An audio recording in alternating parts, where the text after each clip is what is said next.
After the Beatles broke up in 1970, its chief songwriters Paul McCartney and John Lennon experienced different levels of solo success, something that irked Lennon in the years before his tragic death, according to a friend.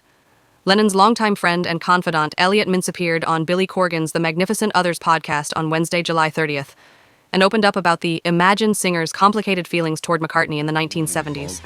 After the Beatles went their separate ways, McCartney, 83, formed the band Wings, and saw commercial and critical success with hits like Jet and the chart topper Listen to What the Man Said. Lennon, meanwhile, released a number of solo albums, but stepped out of the spotlight in 1975 to focus on raising his son Sean, whom he shared with wife Yoko Ono.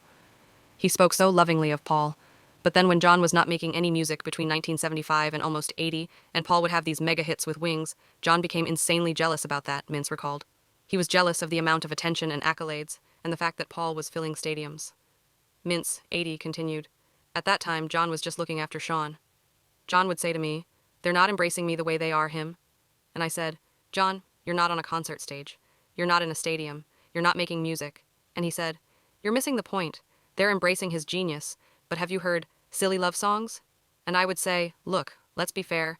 He's done things other than silly love songs.' But that would go nowhere." Mintz, a media consultant and former Los Angeles radio and television host, says McCartney and Lennon went through a whole mess of stuff together, and noted that the two even wrote songs about the other. In 1971, McCartney released the song Too Many People, which seemingly took a jab at Lennon for taking his lucky break, or his success with the Beatles, and breaking it in two. Lennon, meanwhile, responded with the song How Do You Sleep, which he later said summed up his resentment toward Paul. Lines included, "A pretty face may last a year or two, but pretty soon they'll see what you can do. The sound you make is music to my ears. You must have learned something in all those years." "It was like two high school kids arguing on Instagram," Mintz said of their back and forth. "We had many talks about Paul, and John's thoughts about him ranged." Mintz, who released the book We All Shine On last year about his time with Lennon and Ono, also recalled McCartney and his wife Linda stopping by to see Lennon and Ono at the Dakota in New York City on Christmas Day in 1978.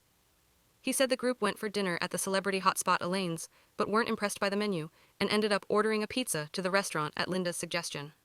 Afterward, they went back to the Dakota, and Lennon and McCartney looked out the window over Manhattan as the sun set and Christmas lights were turned on. Paul said, "I'm always making music. I make music every day of my life. I can't stop making music," Mintz recalled. "And I thought to myself, as I sat on the couch, what would have happened if John bit the bait and said, 'I got a couple of guitars in the other room. What if I bring them out just for the hell of it?' And the two of them could have sat in the living room and changed the face of contemporary music." McCartney regularly pays tribute to Lennon on his birthday each year on social media. This past year, he shared a recent photo of him performing in front of a photo of Lennon and wrote, "Happy birthday, John. Thanks for being there."